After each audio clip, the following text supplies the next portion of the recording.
नमस्कार प्रिय दर्शकांचे स्वागत आहे। दर्पण ज्ञान या यूट्यूब चॅनलमध्ये प्रेक्षक शेवटी कोणत्या स्त्रीला मुलगा होणे नशिबात नाही।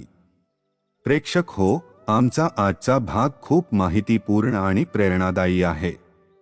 जर तुम्ही आमचे दर्पण ज्ञान हे चॅनल पहिल्यांदा पाहत असाल तर कृपया या चॅनेलला सबस्क्राइब करा।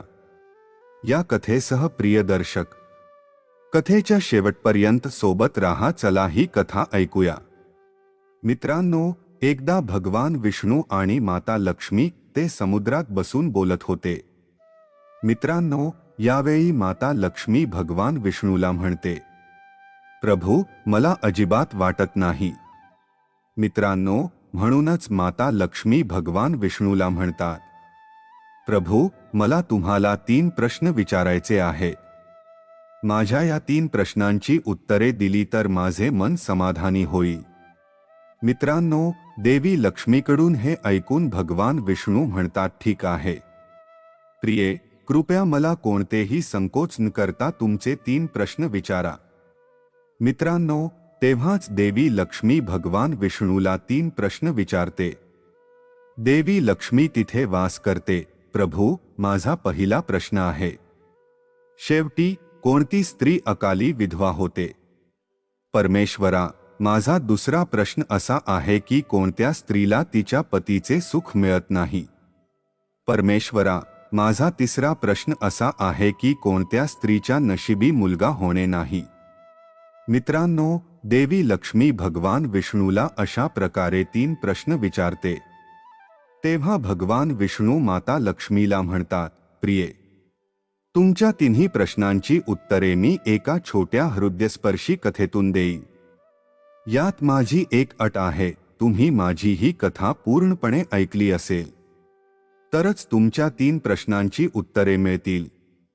मित्रांनो, म्हणूनच भगवान विष्णू म्हणतात की कथा नेहमी शेवटपर्यंत आणि पूर्णपणे ऐकली पाहिजे, कारण अर्धे अपूर्ण ज्ञान हे नेहमीच जगासारखे असते।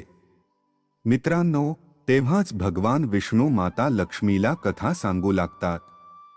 भगवान विष्णू माता लक्ष्मीला म्हणतात की प्रिय, एकेकाळी गावात सेठ असायचा। सेठच्या घरात संपत्तीची कमतरता नव्हती। सेठ खूप दयाळू होता आणि गरीब लोकांना मदत देखील करत असे। सेठच्या घरात सेठची पत्नी, सेठचे 2 मुलगे आणि सेठच्या 2 मुलांना 2 बायका होत्या, पण सेठची पत्नी सेठानी खूप लोभी होती। सेठानी आपल्या मोठ्या सुनेशी खूप चांगलं वागायची, पण सेठानी नेहमी तिच्या धाकट्या सुनेबद्दल वाईट बोलायची, कारण सेठानी यांच्या मोठ्या सुनेने मुलाला जन्म दिला होता आणि सेठानीच्या धाकट्या सुनेने अजून मुलाला जन्म दिला नव्हता। यामुळे सेठानी नेहमी तिच्या धाकट्या सुनेला वांझ म्हणून दोष देत असे आणि ती वाईट चांगली बोलायची आणि घरची सगळी कामही तिच्या धाकट्या सुनेसोबत करायची। मित्रांनो, ती सेठानीची धाकटी सून होती। ती खूप निरागस होती।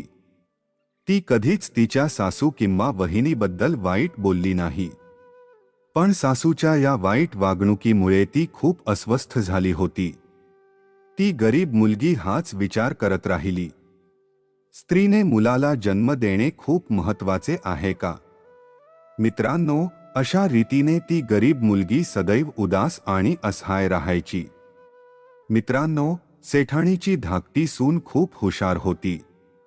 तिने आपल्यावर होत असलेल्या अत्याचाराची माहिती सासरच्या मंडळींना आणि पतीलाही दिली नाही। तिला हे कुठेतरी हवे होते, माझ्यामुळे घरात भांडण होऊ नये। मित्रांनो, असा विचार करत तिने आपल्यावर होत असलेल्या अत्याचाराबाबत कोणालाच सांगितले नाही। मित्रांनो, अशा प्रकारे सेठानी तिच्या लहान सुनेचा चांगलाच छळ करतो। मित्रांनो, अजून एक दिवसाची गोष्ट आहे। सेठानी पहाटे मंदिरासाठी थाळी तयार करून मंदिरात जातात। देवळात जाताना सेठानी तिच्या धाकट्या सुनेला म्हणायची की मी मंदिरात जाईन, त्याआधी तुम्ही घरातील सर्व कामे करून घ्या आणि जेवायला उरलेलं अन्नच खा। मित्रांनो, असे म्हणत सेठानी मंदिरात पूजा करायला जातो।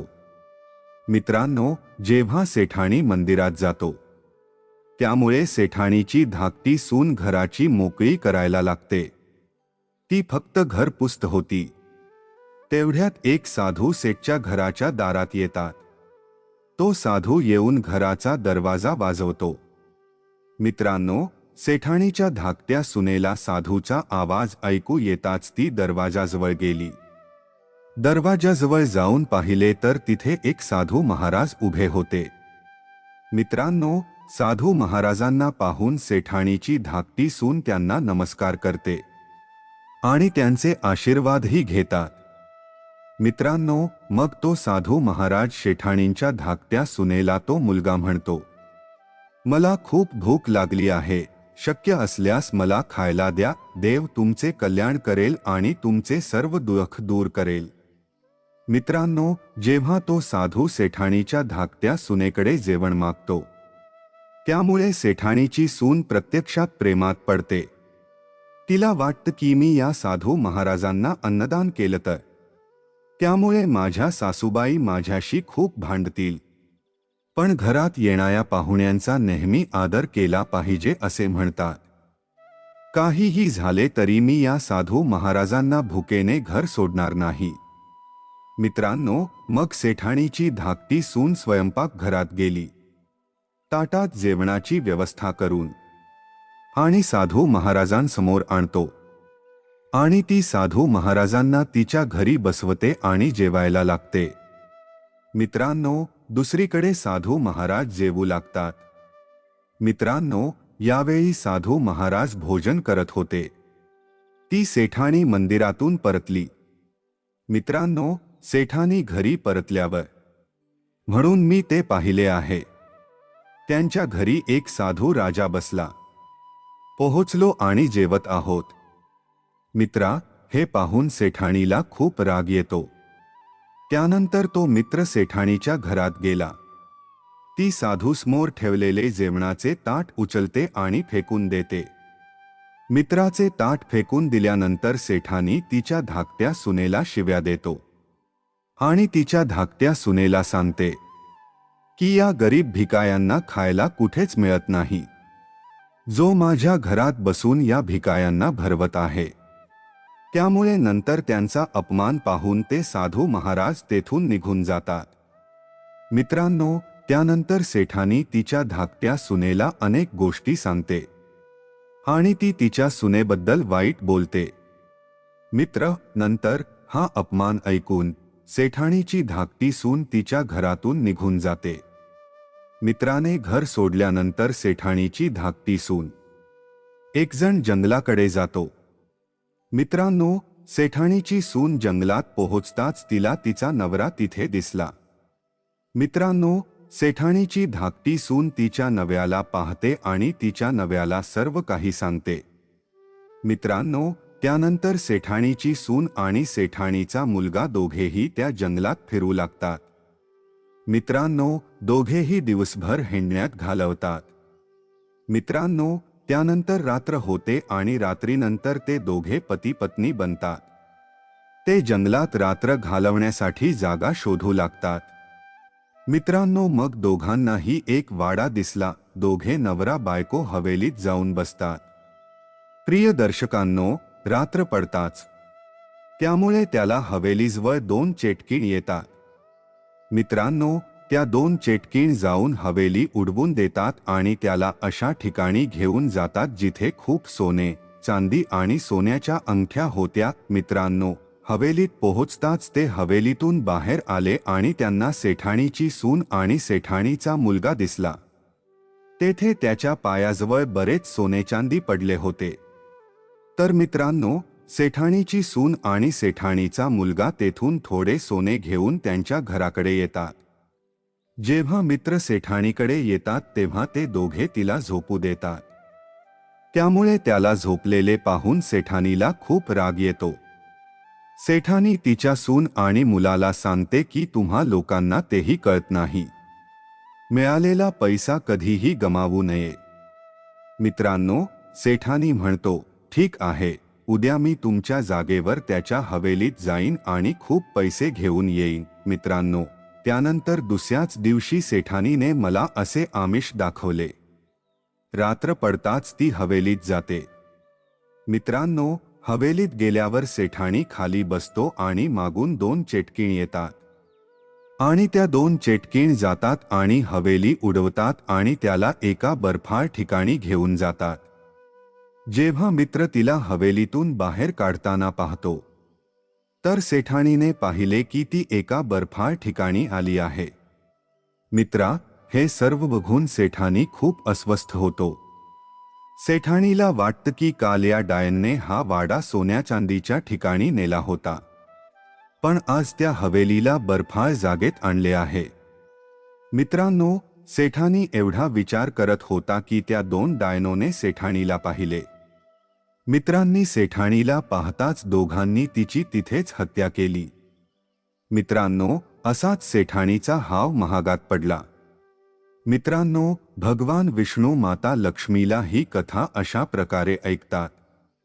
मित्रांनो, त्यानंतर भगवान विष्णू माता लक्ष्मीला म्हणतात की प्रिय, आता मी तुमच्या 3 प्रश्नांची उत्तरे देणार आहे.